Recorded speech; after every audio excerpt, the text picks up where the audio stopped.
I dated 8 guys at once. What? Each of them thinks they're my one and only, but in reality, they're all just convenient. Honestly, I don't care. As long as the money flows, they're all my darlings. For 3 months, I've been a master of time management, slipping seamlessly between dates.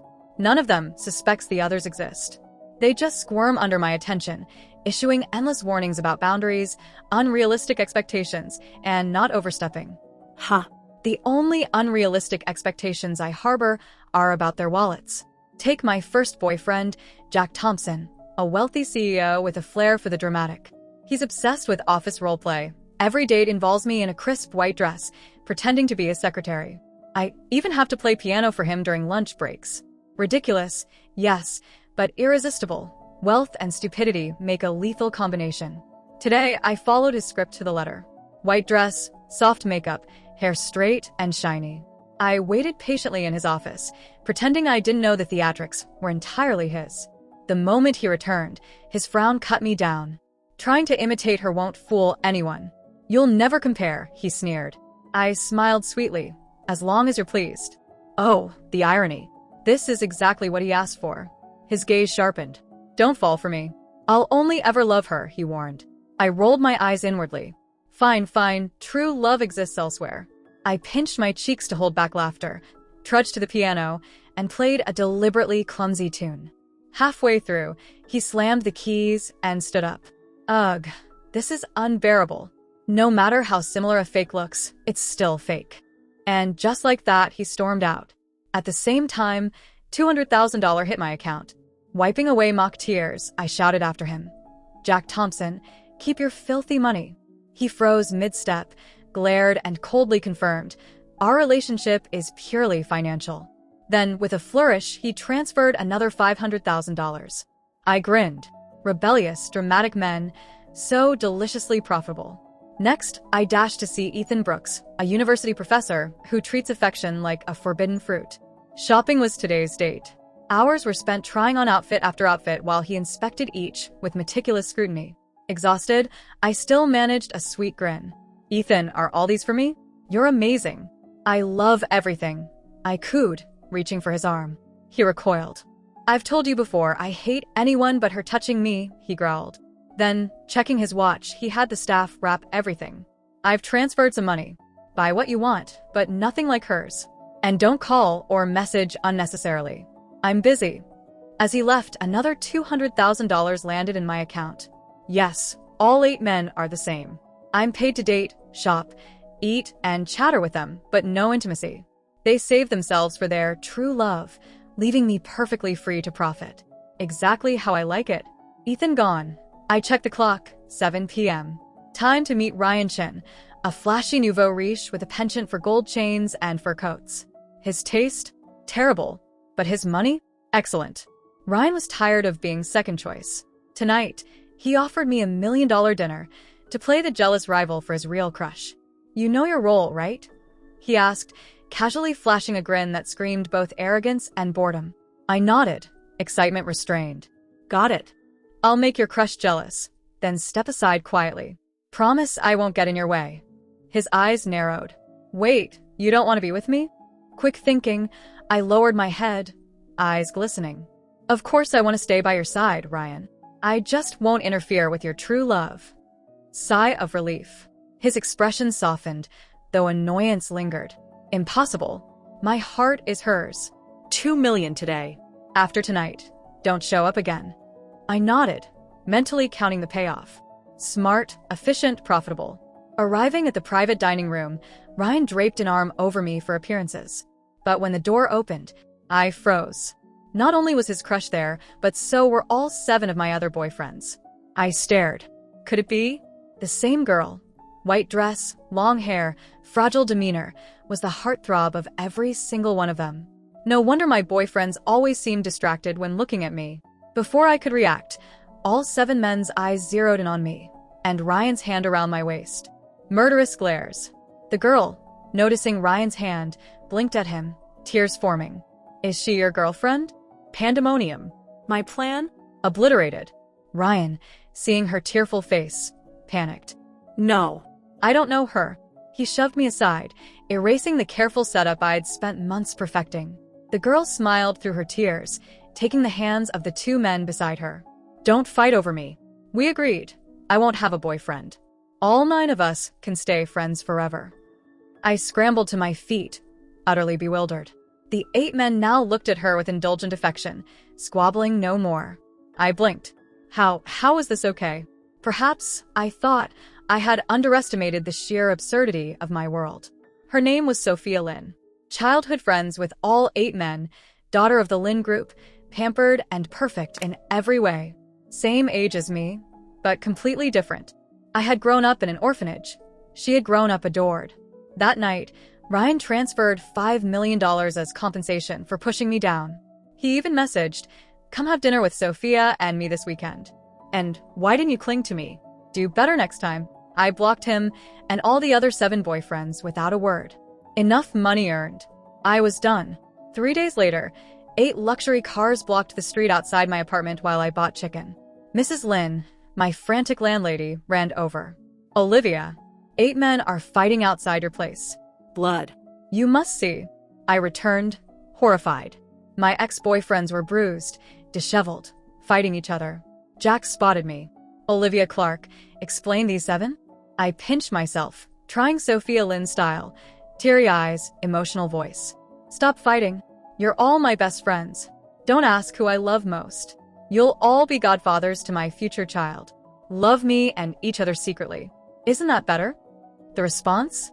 Disgust. Ethan Brooks looked at me like a lunatic. Jack Thompson coldly warned me not to play games. Ryan Chin smirked condescendingly. Then a traitor spoke. Ryan Chin lifted his chin. "You beg to stay by my side forever." Fine. "As long as you cut ties with the others, I can forgive your past." The other men glared instantly. Boyfriend 5 froze, horrified. "You're pregnant? Whose is it?"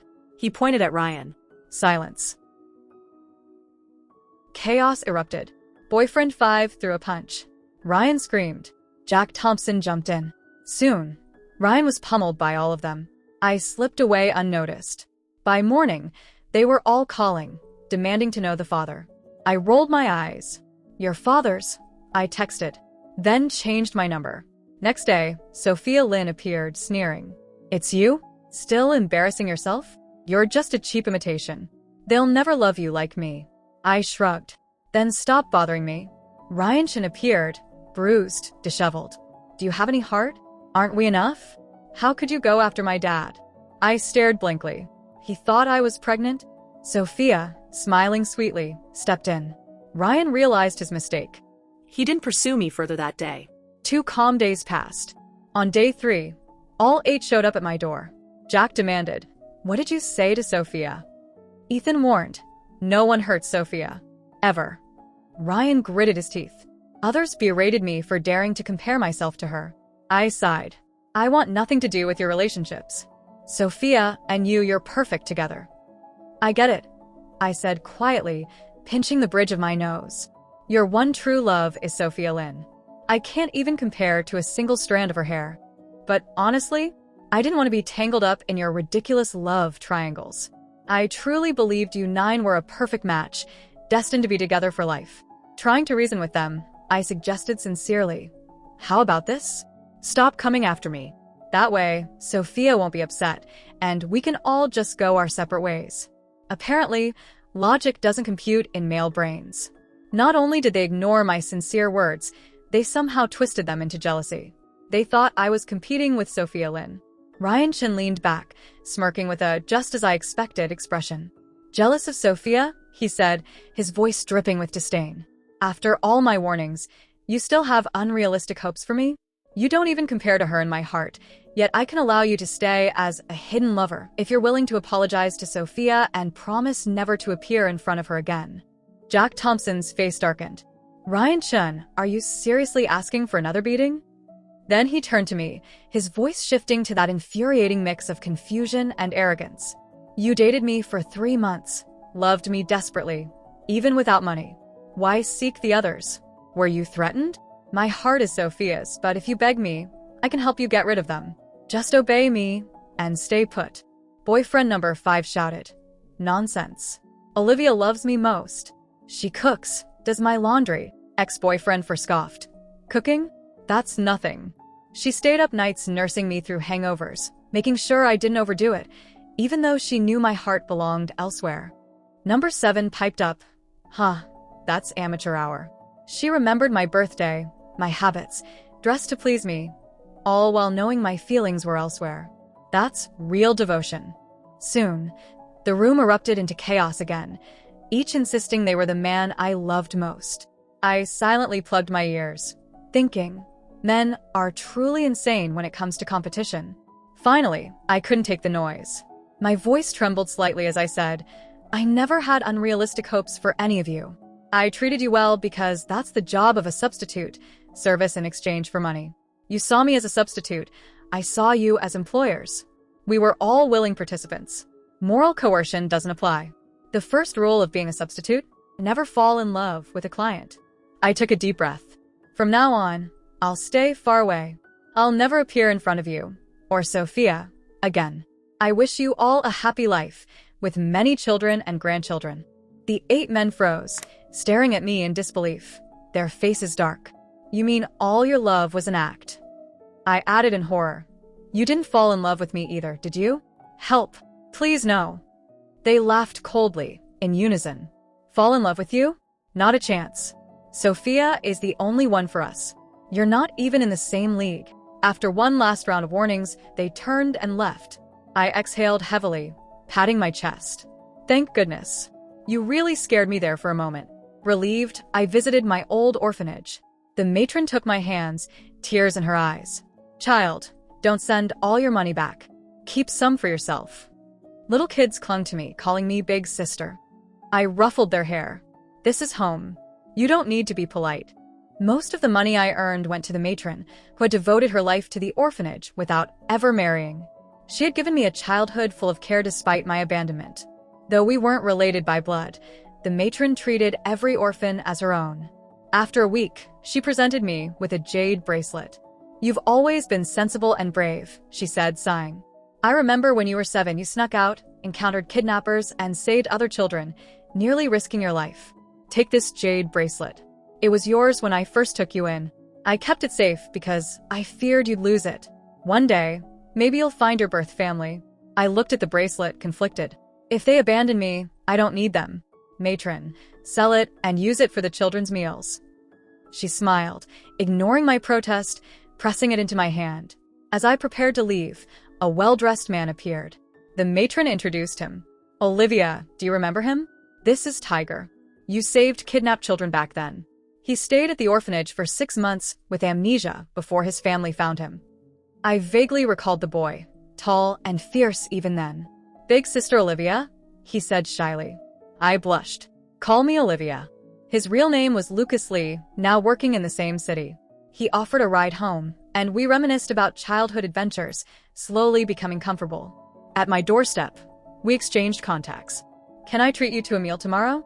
For saving my life, Lucas said, ruffling my hair. Suddenly, 8 men appeared from the shadows, surprised to see each other, and furious at Lucas. Jack Thompson sneered. Already found another man? I smiled awkwardly. These are my 8 ex-boyfriends. Ryan Chen's face twisted in rage. Lucas Lee, enough with Sophia. Now, Olivia too? Don't think I won't act. I froze as the exes helped Sophia to her feet, their expressions deadly. Lucas held my hand firmly, calm but unyielding. Enough. Stay away from her. Sophia scowled at me, venom in her voice. You're nothing but a poor orphan trying to climb higher. You can't compare to me. I met her glare steadily. I don't need to compare. I'm not trying to be you. I'm just trying to live my life, without your money or your men. Lucas gave me a reassuring smile, then turned his piercing gaze toward the furious group. If you think I'm just going to stand by while you bully her, you've got another thing coming. Stay away from Olivia, or you'll regret it. For a moment, silence fell. The tension was electric, the air heavy with barely restrained fury. The 8 men exchanged nervous glances, unsure how to respond to Lucas's unwavering stance. Finally, Ryan Chen stepped forward, fists trembling. This isn't over, he growled. You'll pay for this. Lucas didn't flinch. Instead, he stepped closer, voice icy and deliberate. Try me. But I'll say it one last time. Stay out of Olivia's life.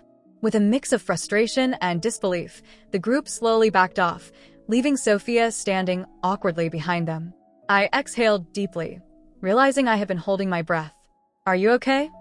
Lucas asked softly, concern lacing his tone. I nodded, feeling a weight lift. Thanks to you, yes. But I have a feeling they won't give up that easily. Lucas's smile was calm and protective. Let them try. I'll be here, and I won't let them hurt you. As the tension eased slightly, the truth began to settle like a thunderclap in the room. The 8 men, who had long idolized Sophia Lynn as their childhood savior, now looked bewildered and ashamed. The reality of Olivia Clark, the real girl who had risked everything to save them, crashed over them. Sophia Lynn's usually unshakable composure faltered. She stood frozen, guilt flickering across her pale face. The 8 men stared at her as if seeing her for the first time, disbelief etched into every line of their faces. Lucas, unwavering at my side, spoke firmly. This is the truth. You were deceived. Your so-called savior wasn't Sophia. It was Olivia. Look closely and see who she really is.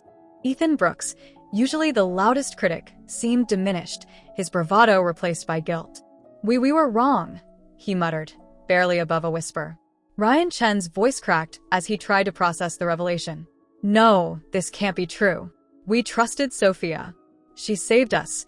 At least, we thought she did. Sophia finally spoke, her voice trembling with desperation. This is a lie.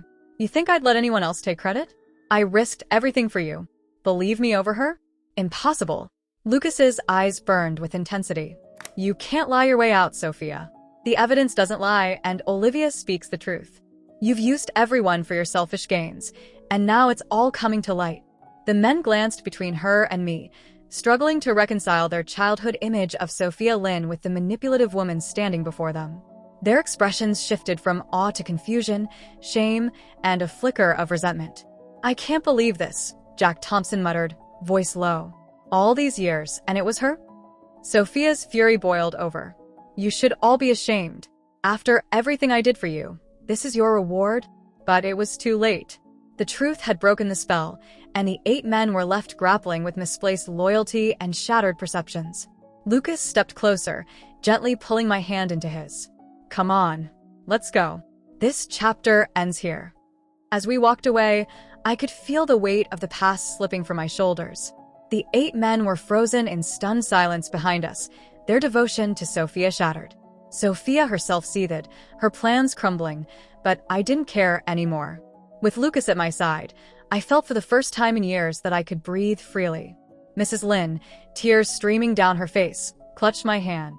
Lucas looked at me, confusion in his eyes. The room was frozen in disbelief.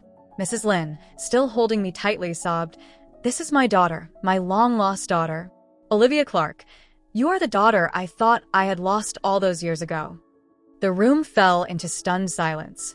Wealthy women who had previously jealously eyed me now froze, their earlier disdain replaced by confusion. Glances passed between them, unspoken conversations halted mid-thought. Sophia Lynn, who had once radiated superiority, now looked pale and shaken. Her carefully crafted persona crumbled as her mother's words sank in. She stepped forward shakily. No, that can't be. You can't be her. I'm supposed to be the Lynn family's daughter, she whispered, disbelief mingled with panic. I stood frozen, grappling with the reality that the sister who had tormented me for years was my biological sibling. Turning to Lucas, Mrs. Lynn's eyes pleaded. Lucas, believe me. Olivia is my daughter. She's the one I've searched for all these years. Lucas blinked, stunned, as if the world had shifted around him. This can't be real, he murmured. The sincerity in Mrs. Lynn's tearful gaze was undeniable. My heart pounded, emotions swirling, anger, confusion, sorrow. How had I never known? What did this mean for my life now? Sophia Lynn, face contorted in rage, screamed, No, you can't take her away from me. I was supposed to have everything. You can't just waltz in here and claim it all. Lucas stepped forward, calm yet firm. Sophia, stop. This isn't how it works. Olivia's family is hers. Jealousy and anger won't change that. Mrs. Lynn continued, holding my hand tightly. Olivia, I know it's overwhelming, but come with me. We can finally be a family. Torn between disbelief and the reality of the Lin family's betrayal, I whispered, I don't know what to say. Mrs. Lin smiled through her tears. You don't have to.